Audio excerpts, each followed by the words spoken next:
Assalamualaikum, selamat sore. Ada beberapa komentar yang ingin bisa dibilang apa ya, pendapatnya bagaimana dengan orang-orang yang kemarin, sebagian kecil yang kemarin mendukung perjuangan Gus Fuad Pleret, Kiai Imad, tapi sekarang berbalik arah.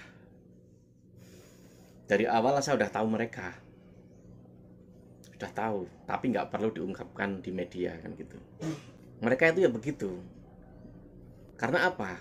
Kebenaran tuh hanya di otak mereka saja. Sesungguhnya itu. Kebenaran tuh hanya di otak mereka saja. Kalau nggak sesuai dengan cara berpikir mereka, pemahaman mereka, maka pasti akan dianggap berseberangan. Anda cek deh, si coloho itu. Saya nyebutnya coloho. Mereka itu sejak dulu, Anda cek saja satu persatu. Mungkin pendapatnya atau apalah gitu. Mereka itu dulu orang-orang yang tidak setuju dengan Islam Nusantara. Itu satu. Cek saja. Mereka memahami Islam Nusantara, Islam di Nusantara saja bingung mereka itu. Sangat bingung. Bahkan dulu kan ada tuh, Ustaz terkenal itu kan. Islam di Nusantara. Tidak ada Islam Nusantara, kan begitu. Mereka nggak paham dialektika orang Jawa itu berbicara bagaimana tuh nggak paham. Jadi misalkan Anda nyebut bakso Malang itu, ya kan itu dianggap salah juga kali. Contohnya lah, Anda di Jakarta, Anda berlima jalan-jalan gitu kan. Lalu Anda lapar gitu loh, atau haus atau apalah gitu. Mungkin pengen makanan atau apa. Lalu Anda jeletuk gitu loh. Yuk, makan dulu yuk. Makan apa? Bakso Malang saja itu. Yang satu nyeletuk balik. Gak ada tuh bakso Malang. Yang benar itu, ayo makan bakso di Malang. Padahal posisinya di Jakarta. Dialektika orang Jawa saat nyebut Islam Nusantara itu hanya penyebutan yang lebih mudah gitu loh, intinya begitu. Kalau mereka kan nggak salah, itu Islam Nusantara, Islam di Nusantara. Itu satu. Dua, mereka itu ex-simpatisan FPI. Cek saja mereka itu. Mereka itu kebanyakan simpatisan ex-FPI.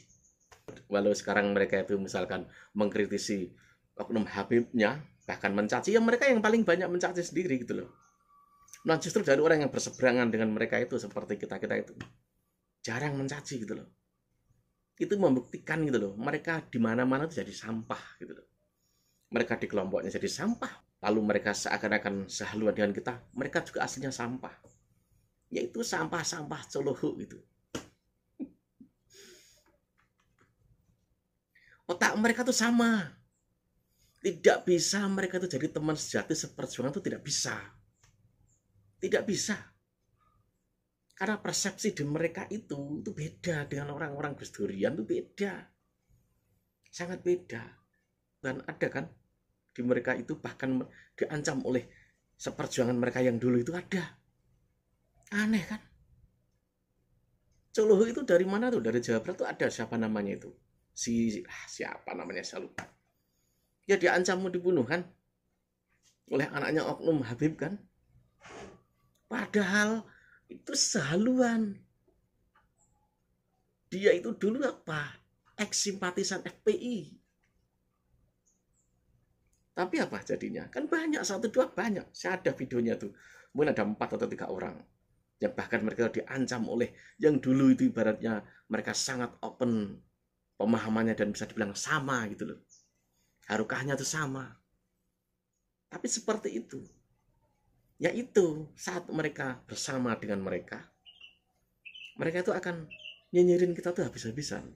Saat mereka tuh keluar dari mereka, jadi musuh mereka, lalu mereka pura-pura seakan-akan sehaluan dengan kita, mereka itu pasti akan jadi sama, memusuhi juga.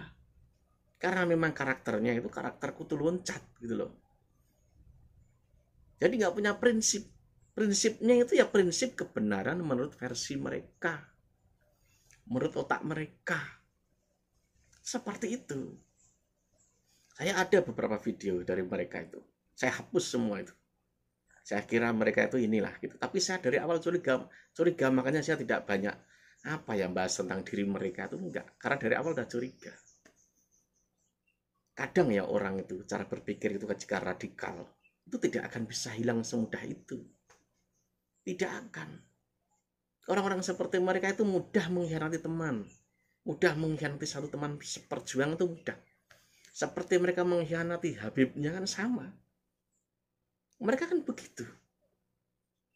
Banyak dari kata-kata mereka tuh, saya dulu tuh seperjuangan dengan mereka, satu grup dengan mereka. Iya kan? Lalu mereka mengkhianati mereka. Lalu seakan-akan beda dengan mereka. Karena memang temanya, isunya itu menguntungkan mereka. Makanya mereka ikutan nyerang sana kan gitu. Bahkan serangan mereka tuh lebih brutal kata-katanya. Lebih keterlaluan daripada kita-kita yang Gus Durian gitu loh. Saat mereka itu menyerang Gus Fuad Pleret, lalu meragukan Kiai Madudin, itu kan kelihatan gitu loh. Borok mereka kelihatan. Mereka tuh sama saja. Di mana-mana hanya jadi sampah coloho yang sampah itu loh.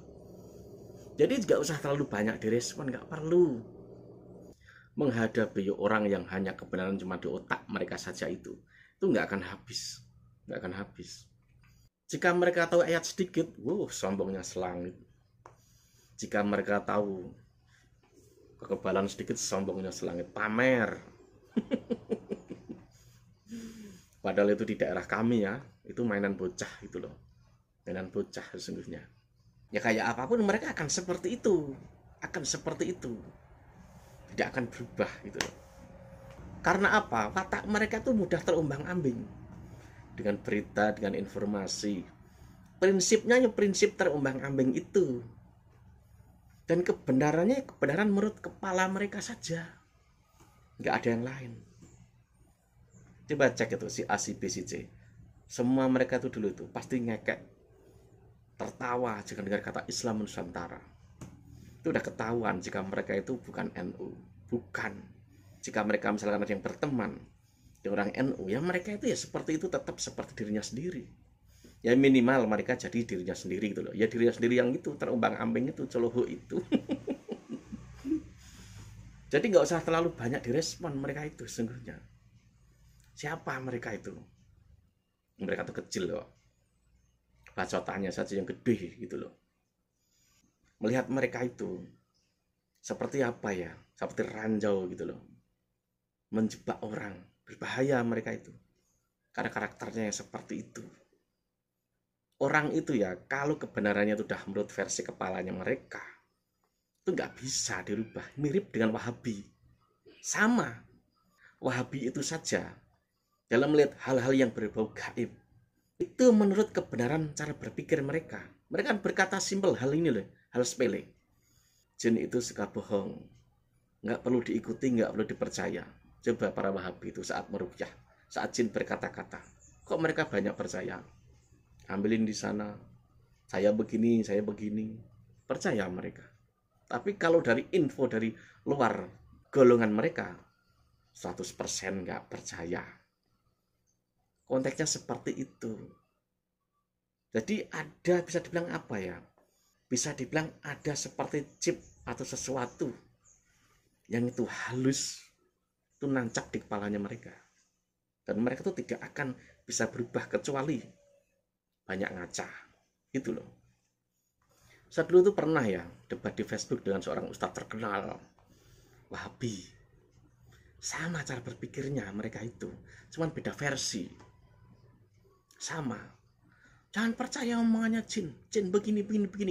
Dia berkata begitu melihat dari orang yang di luar pemahaman mereka. Tapi saat dia praktek meruqyah, dia sendiri percaya ucapannya jin. Ya kan? Itu namanya kebenaran hanya di otak mereka saja.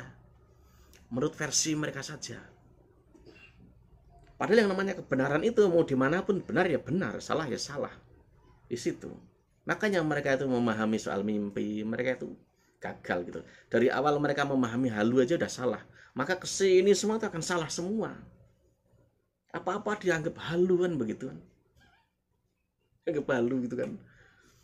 Lalu konotasinya halu itu kan pasti orang mikirnya wah halusinasi, ngibul, pembohong dan lain sebagainya kan begitu.